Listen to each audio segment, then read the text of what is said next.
Hello guys, welcome to BMS Academy. So today I'm going to discuss 6th lecture of second test series of Vision IAS 2021. Okay, तो जो हमारा पहला question रहेगा उसको देख लेते हैं। Consider the following statements with respect to the open skies treaty. ठीक है, वेरी इंपॉर्टेंट ट्रीटी। एक्चुअली देखिए ऐसा था, आपको कोल्ड वॉर इरा पता है, कोल्ड वॉर।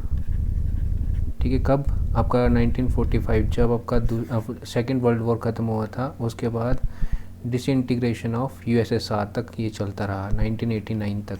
ओके, तो इसी के टाइम पे दोनों जो कंट्रीज़ थी, जैसे एक था नाटो, ठीक है, नॉर्थ अटलांटिक ट्रीटी ऑर्गेनाइजेशन, जो कि किसकी थी, ये आपका यूएस वगैरह जो, और वेस्टर्न यूरोप तो, और जो आपका दूसरी इसका रिवाइलरी थी वो कौन सा था, वार्सा पैक्ट वाली कंट्रीज़। कौन सी थी ये, यूएसएसआर, मतलब ये आपका रशिया, आसपास रशिया, और जो वेस्टर्न ईस्टर्न यूरोप था, ये कंट्रीज़ थी। तो ये इसका जो है, ये देखिए इस कंट्री का, ये जो नाटो का फॉर्मेशन जो हुआ था वो हुआ था 1949 में। ठीक है, और जो वार्सा पैक्ट साइन हुआ था ये आई थिंक 1955 के आसपास हुआ था। ओके, और देखिए ये जो नाटो ऑर्गेनाइजेशन थी, इसका क्या मतलब था, जो भी ये कंट्रीज़ हैं यूएस और वेस्टर्न यूरोप कंट्रीज़, अगर इन पे किसी भी कंट्री पे मिलिट्री अटैक होता है तो वो सारा अटैक सभी कंट्रीज़ अपने हिसाब, मतलब कि ऐसा समझेंगी कि वो अटैक हम सभी पे हुआ है, तो वो एक कोलैबोरेटिव वे में टैकल करेंगे जो क्या कर रहा है, अटैक करने की कोशिश कर रहा है। तो ये भी इसको टैकल करने का कुछ ऐसा ही पैक्ट था। आपको पता है दो सुपर पावर, आपका रशिया और यूएस के बीच में कोल्ड वॉर था, तो यही थे इनके मुद्दे अपने अपने। ठीक है, जब आप वर्ल्ड हिस्ट्री पढ़ते हैं तो ये ज़रूर पढ़ा होगा आपने। ओके, तो ओपन स्काई ट्रीटीज़ जो थी वो यूएस के प्रेसिडेंट के द्वारा 1955 के आसपास प्रपोज करी गई थी। ठीक है, इस कोल्ड वॉर को शांत करने के लिए। ये जाके 1992 में इवेंचुअली साइन होती है और फोर्स में आती है 2002 के आसपास। ओके, इस ट्रीटी में क्या था, इस ट्रीटी में ये था कि कोई भी जो इसकी एक्चुअली 35 इसकी मेंबर हैं, ठीक है, 35 कंट्रीज़ ओपन स्काई ट्रीटी की, और जो भी इस ट्रीटी की मेंबर रहेगी वो कंट्री शॉर्ट नोटिस 72 घंटे के आसपास का नोटिस देके दूसरी कंट्री के ऊपर अपने जहाज़ों को दौड़ा सकते हैं। मतलब वहाँ की इन्फॉर्मेशन, दूसरी कंट्री की इन्फॉर्मेशन गैदर कर सकते हैं, military information. Okay, military information, किस तरह से इनके मिलिट्री चल रहा है, ये कुछ और चीज़ें तो नहीं अटैक करने की नहीं सोच रहे, तो ये शॉर्ट नोटिस पे ऐसा कुछ कर सकते थे ओपन स्काई ट्रीटी के तहत। ठीक है, तो इसमें ऑप्शन देख लेते हैं। Only members of NATO alliance can join the treaty. देखो यहाँ पे तो बात गलत हो गई, तो ये तो रशिया के साथ भी थी, रशिया भी इसका मेंबर है, तो नाटो अलायंस तो नहीं। ओके, तो पहला स्टेटमेंट तो हो गई गलत। Under the treaty a member state can spy on any part of the host nation with letters consent. Yes, letter consent, 72 घंटे का शॉर्ट नोटिस दिया जाता था और जो कंट्री थी उसके द्वारा कंसेंट दी जाती थी, तो ही वो स्पाई मतलब देखना, मतलब कि जो होता है ना, आपको स्पाई मतलब हिंदी में आप समझ पा रहे होंगे। ठीक है, दूसरी कंट्री के स्ट्रेटेजिक लोकेशन पे देखना और पूरा का पूरा जायज़ा लेना। ओके, तो दूसरी जो स्टेटमेंट है वो तो सही है, option B is right here. तो ये सब चीज़ें हैं लिखी हुई, इनको पढ़ लीजिएगा अच्छे से। ओके, नेक्स्ट क्वेश्चन पे चलते हैं। Consider the following statements with reference to defence testing infrastructure scheme. Okay, आपको पता है मेक इन इंडिया का ये है कि हम जो इंपोर्ट करते हैं वो अपने इंडिया में बनाने की कोशिश करें, ताकि हमारा जो इंपोर्ट का बिल आता है वो कम रहे, हम किसी और पे डिपेंड ना हों। सबसे मेन बात है मेक इन इंडिया की यही। तो इसमें क्या था, डिफेंस टेस्टिंग इंफ्रास्ट्रक्चर स्कीम, इसके तहत क्या है कि हम अपनी कंट्री में जो भी डिफेंस के रिगार्डिंग इक्विपमेंट बनाए जाते हैं, बड़ी बड़ी चीज़ें बनाई जाती हैं, उसका इंफ्रास्ट्रक्चर टेस्टिंग। सबसे बड़ी दिक्कत क्या आती है, टेस्टिंग करने की इंफ्रास्ट्रक्चर नहीं है हमारे पास उन चीज़ों को टेस्ट करने के लिए, तो उसी रिगार्डिंग ये स्कीम लाई गई है। तो देख लेते हैं इसके बारे में। Its objective is to promote indigenous defense production by bridging gaps in defense testing infrastructure. अगर आपको नहीं भी पता तो आप इस चीज़ को पढ़ के आप लगा सकते हैं तुक्का की पहली स्टेटमेंट तो सही रहेगी. The scheme is limited to setting up DTIs, मतलब defence testing infrastructures in the defence industrial corridors only. देखिए ये स्टेटमेंट गलत है. ओके ऐसा नहीं है कि ये सिर्फ इन्हीं में ही सेटअप किया जाएगा. ओके ये कहीं पे भी किया जा सकता है. तो और इसके बारे में क्या है, इसमें जो फंडिंग करेगी वो 75% जो होगी सेंट्रल गवर्नमेंट करेगी DTI इंफ्रास्ट्रक्चर के लिए. ओके और जो 25% रहेगी वो स्पेशल पर्पस व्हीकल, मतलब उसमें प्राइवेट कंपनीज आएंगी और स्टेट गवर्नमेंट रहेगी. इन दोनों को मिला के 25% फंडिंग आएगी इस चीज़ इंफ्रास्ट्रक्चर को सेटअप करने के लिए. तो this is very important. Okay तो option A is correct here. तो देख लेते हैं इसमें और कुछ. हाँ और ये ग्रीन फील्ड रहेगा, setting up green field defence. Green field क्या होता है, देखिए दो तरह की इन्वेस्टमेंट होती है, एक होती है ग्रीन फील्ड, एक होती है brown field. Okay green field मतलब एक मींस वहाँ पे कोई अपनी ज़मीन देखी, कोई लैंड देखी, वहाँ पे कोई किसी भी तरह की बिल्डिंग तैयार नहीं है, तो आप नई बिल्डिंग कंस्ट्रक्ट कर रहे हो, नया इंफ्रास्ट्रक्चर क्रिएट कर रहे हो, that is known as green field investment. Brown field investment का मतलब है कि ऑलरेडी बिल्डिंग बनी हुई है, तो वो जो इन्वेस्टमेंट करेंगे अगर उनको सही लगेगा कि हाँ इसका जो इंफ्रास्ट्रक्चर है वो हमारे इन्वेस्टमेंट के लिए सही रहेगा, तो वो उसी बिल्डिंग को यूज़ करते हैं. That is brown field. Already built जो होती हैं, ओके यहाँ पे नई बनाई जाती हैं. दोनों में यही बेसिक डिफरेंस है. तो इस केस में क्या रहेगा, डिफेंस टेस्टिंग इंफ्रास्ट्रक्चर स्कीम में ग्रीन फील्ड को चुना जाएगा. ओके और इसमें क्या है, यही सब चीज़ें हैं, देख लीजिएगा, पढ़ लीजिएगा इनको. नेक्स्ट क्वेश्चन पे चलते हैं. With respect to the appellate jurisdiction of Supreme Court to grant special leave. ठीक है, देखिए आपका हमने सुना होगा SLP special leave petition, article 136 137 किसके बारे में बात करता है, रिव्यू पिटिशन के बारे में. ठीक है, दोनों में डिफरेंस क्या है.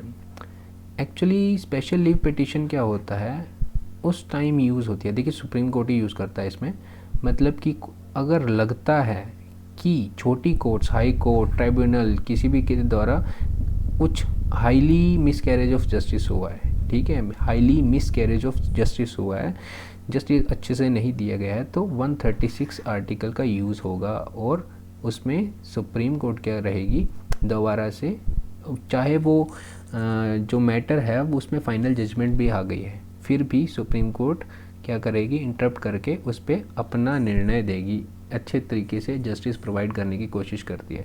रिव्यू पिटिशन में क्या होता है कि सुप्रीम कोर्ट ऑलरेडी दिए हुए अपने ही जजमेंट्स पे रिव्यू करती है, ये आर्टिकल 137 के अंदर आता है.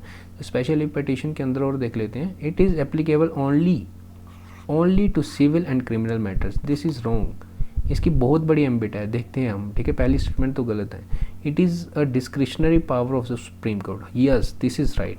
आप ये नहीं बोल सकते कि मेरे साथ तो मिसकैरेज हुआ है हाईली, ये सुप्रीम कोर्ट की मर्जी है कि वो उस मैटर को खुद से उठाता है कि नहीं.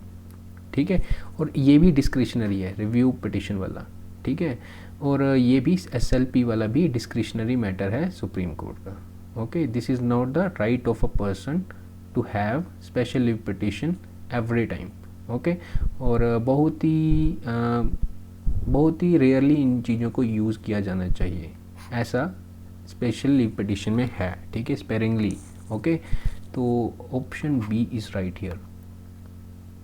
ओके, तो देखिए 136 यहाँ पे constitutional, civil, criminal, income tax, ये सभी मैटर्स पे क्या किया जा सकता है, SLP फाइल की जा सकती है. नेक्स्ट क्वेश्चन पे चलते हैं. With reference to the local self government in India. ठीक है, consider the following statements. Local self government वाला क्या फंड है आपका, 73rd and 74th constitutional amendment. Okay, panchayat and municipality वाला सीन. तो यहाँ पे बोला गया local government is a subject under concurrent list of the 7th schedule. ठीक है, 7th शेड्यूल में 3 लिस्टों के बारे में बताया गया ना, union list, state list and concurrent list. तो कंकरेंट लिस्ट में क्या होता है, दोनों लॉ बना सकते हैं, बट अगर किसी एक मैटर पे दोनों ने लॉ बनाया है तो जो यूनियन का लॉ होता है वो प्रिवेल करता है, ठीक है, स्टेट वाला प्रिवेल नहीं कर पाएगा।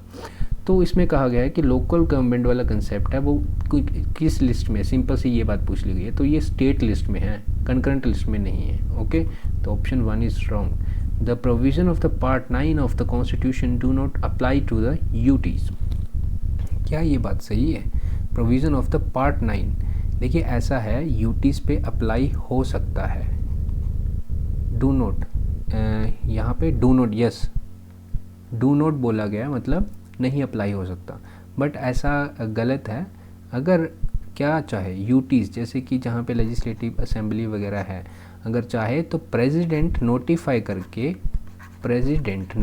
करके इस पार्ट 9 की चीज़ों को एक्सटेंड कर सकता है यूटीज़ में भी, ठीक है।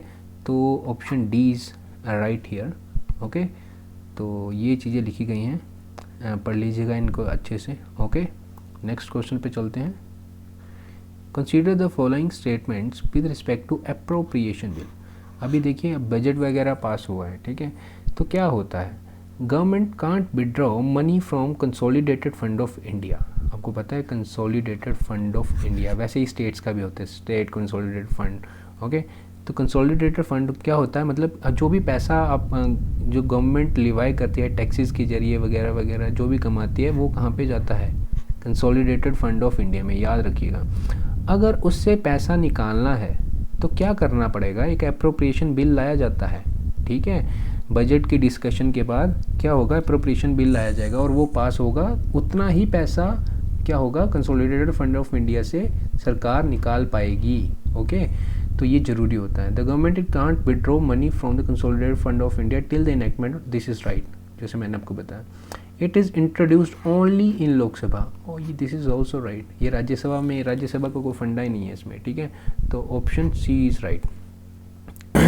एक देखिए ये आता है जो 116 आई थिंक, वेट 114 आर्टिकल के तहत क्या बात करी गई है, अप्रोप्रिएशन बिल की, ठीक है, और 116 वोट ऑन अकाउंट की बात करी है, वोट ऑन अकाउंट। आपको पता है जब ये बिल लाया जाता है अप्रोप्रिएशन बिल, तो ये पास होते होते अप्रैल तक चला जाता है काम, ठीक है। अप्रैल तक जाने की वजह से जो पिछला साल होता है, फाइनेंशियल ईयर तो 31 मार्च तक होता है, ठीक है, तो उसके बाद का सरकार कैसे चलाएगी, सरकार के पास पैसा पूरा कंट्री चलानी है ना, तो वो क्या होता है, तो उसके लिए वोट ऑन अकाउंट होता है। वोट ऑन अकाउंट एक टूल है जिसके ज़रिए सरकार जितना अप्रोप्रिएशन इसमें लगाया हो कि हमने क्या करना है, 60 रुपीज़ निकालने हैं, ठीक है, 60 रुपीज़ पूरा का पूरा बजट है, 60 रुपीज़ मान लीजिए, एग्जांपल के तौर पे बोल रहा हूँ। तो वोट ऑन अकाउंट के जरिए सरकार क्या होगी, 1/6 इसका जितना भी अप्रोप्रिएशन बिल में अमाउंट होएगा उसका 1/6 निकाल सकती है 2 मंथ के लिए मैक्सिमम कंट्री को चलाने के लिए, ठीक है। तो इसका कितना हुआ, 10 रुपये निकाल पाएगी। ओके, तो ये होता है वोट ऑन अकाउंट, जो कि आर्टिकल 116 के तहत है। तो this was whole thing regarding this appropriation bill and vote on account. Okay, तो इन चीज़ों को पढ़ लीजिएगा अच्छे से, अगर डाउट रहेगा तो उस कमेंट बॉक्स में आप पूछ सकते हैं। ओके, नेक्स्ट क्वेश्चन चलते हैं। Which of the following benefits is are enjoyed by nationally recognised political party. आपको पता है कितनी टोटल पॉलिटिकल पार्टीज़ हैं नेशनली रिकॉग्नाइज्ड? 8 हैं, अभी जो रिसेंट हुई थी, आपको उसका नाम बताना है कमेंट बॉक्स में, और मैं आपको इतना हिंट दे देता हूँ, नॉर्थ ईस्ट की थी, ठीक है। पिछले शायद लेक्चर में इसके बारे में डिस्कस कर भी चुका हूँ मैं। They are given free electoral rolls. Electoral rolls मतलब जिसमें लोगों के जो भी इलेक्शन जो मतलब वोट डालने का अधिकार रखते हैं उनका सभी का सभी नाम होता है। इलेक्शन कमीशन के द्वारा फ्री इलेक्टोरल रोल्स दिए जाते हैं उनको। Option 1 is right. The election symbol of the party can't be used by any other political party in polls across India. ये तो आप समझ ही सकते हैं, किसी के द्वारा किसी का भी चिन्ह, किसी अदर पार्टी का चिन्ह यूज़ नहीं किया जा सकता, ठीक है। तो दे गेट लैंड और buildings from the government to set up their party offices. This is also right. Option D is right here. तो ये सब बेनिफिट्स दिए जाते हैं। ओके, हाँ, एक स्टार कैंपेनर वाला सीन भी होता है, जो नेशनली रिकॉग्नाइज होती है उनको 40 स्टार कैंपेनर्स लाने का प्रावधान रखा गया है। ओके, 40 स्टार कैंपेनर, और जो उनका एक्सपेंसेस होते हैं उनको लाने के और भी इसके साथ जुड़े हुए एक्सपेंसेस, वो जो लिमिट होती है ना इलेक्शन की, इलेक्शन एक्सपेंडिचर की लिमिट, उसमें इंक्लूड नहीं होता, याद रखिएगा। और जो नेशनल रिकॉग्नाइज पार्टी को एक स्लॉट दिया जाएगा अपने आप को प्रमोट करने के लिए, कहाँ पे, टीवी में। ओके, जो टीवी में आप प्रमोशन देखते हैं ना, अलग अलग एक ही चैनल पे अलग अलग पार्टीज़ की क्या आ रही होती है, प्रमोशन आ रही होती है, तो वो उनको टाइम स्लॉट दिए जाते हैं। तो ये कुछ प्रिविलेजेस हैं जो दिए जाते हैं। ओके, तो ये सब चीज़ें पढ़ लीजिएगा। ओके, अगर डाउट रहेगा तो फिर भी पूछ सकते हैं आप। नेक्स्ट क्वेश्चन चलते हैं। With reference to the district planning committee, district planning committee, okay, DPC, याद रखिएगा, बहुत इंपॉर्टेंट है। Might be this question can be asked in your exam this times prelims. Okay, क्योंकि DPC आपका कहाँ पे न्यूज़ में रहा है, J&K के केस में। District planning committee under part 9 of the constitution consider the following statements.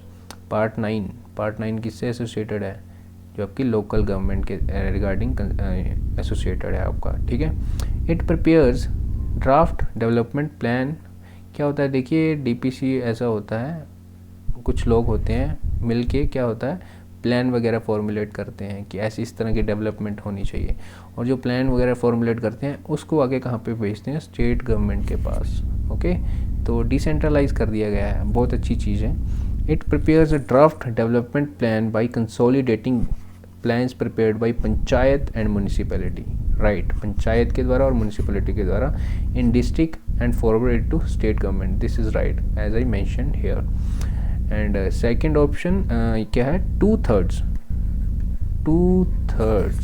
ठीक है, of the member of district planning committee are to be elected by elected members of the district panchayat and municipality in districts from among themselves.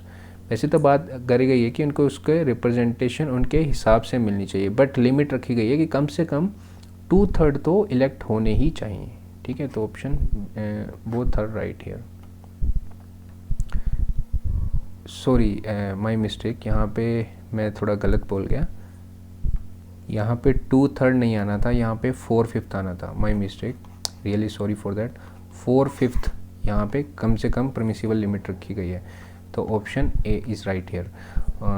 और इसमें क्या कहा गया है कि जो representation of these members in the committee should be in the proportion to the ratio between, जो कि रूरल और अर्बन पॉपुलेशन है। मान लीजिए अर्बन की थोड़ी कम पॉपुलेशन रहेगी, तो रूरल से जो लोग रिप्रेजेंट करेंगे वो ज़्यादा रहेंगे, तो यही इस चीज़ का मतलब है, ठीक है। तो इस चीज़ को पढ़ लीजिएगा आप। ओके, नेक्स्ट क्वेश्चन पे चलते हैं। Consider the following statements with reference to the reservation of seats under PISA Act. PISA Act का क्या था, panchayat extension to scheduled area act, ठीक है, panchayat extension to scheduled area act. देखिए जो 73rd and 74th constitutional amendment हुई थी ना, वो शेड्यूल एरिया के लिए एक्सटेंड नहीं थी, तो उसके बाद 1996 में ये एक्ट लाया गया, जिसमें मॉडिफिकेशन करके जो शेड्यूल्ड ट्राइबल, ये जो शेड्यूल्ड एरियाज़ में उस तरह में किस तरह की गवर्नेंस रहेगी, लोकल गवर्नेंस, तो ये चीज़ें बताई गई। तो इसमें क्या है, the reservation for the scheduled tribe in every panchayat can't be less than half of the total number of the seats. This is right.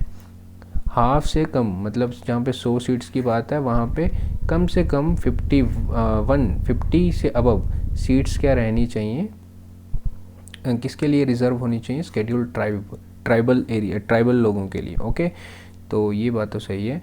All seats of chairperson of panchayat at all levels have to be reserved for scheduled tribes. जो chairperson की seats रहेंगी, okay, जो chairperson की seats रहेंगी in schedule area, वो किसके लिए reserve रहेंगी, सिर्फ और सिर्फ शेड्यूल्ड ट्राइबल लोगों के लिए। ओके, तो option C is right here. Okay, तो यहाँ पे इन चीज़ों को पढ़ लीजिएगा अच्छे से। ओके, नेक्स्ट क्वेश्चन पे चलते हैं। Consider the following statements with respect to the collective privilege of the house of the parliament. देखिए दो तरह के प्रिविलेज होते हैं, कलेक्टिव होता है, एक इंडिविजुअल प्रिविलेजेस होते हैं, ठीक है। तो कलेक्टिव प्रिविलेजेस मतलब जो पूरे के पूरे पार्लियामेंट हाउस के लोगों को कलेक्टिवली दिए जाते हैं। तो क्या है, parliament has the right to publish its report, debates and proceedings. Parliament का अधिकार है कि वो अपनी रिपोर्ट्स, डिबेट्स जैसे प्रोसीडिंग चलती है ना, वो उनको पब्लिश कर सके, और प्रोहिबिट भी कर सकता है, ठीक है, याद रखिएगा, प्रोहिबिट भी कर सकता है, ओके। जैसे प्रोहिबिट कौन सी करेगा पर, जैसे कि आपकी सीक्रेट सीटिंग्स होती हैं ना, उसमें प्रोहिबिशन कर सकता है। तो option 1 is right. Parliament can punish any individual for breach of its privileges. देखिए कुछ लोग होते हैं, कुछ लोग आउटसाइडर होते हैं, जो बाहर से आप आम लोग भी जा सकते हैं, जो कि हाउस में बैठे होते हैं, और कुछ मेंबर्स होते हैं, ठीक है। तो पार्लियामेंट कोई भी प्रिविलेजेस को ब्रीच करने की कोशिश करता है, तो चाहे आउटसाइडर हो चाहे इनसाइडर हो, मतलब मेंबर हो, वो दोनों को पनिश कर सकता है, ओके। तो option 2 is also right. Parliament has the right to receive immediate information about arrest, detention, conviction, imprisonment and release of a member of the house, this is also right.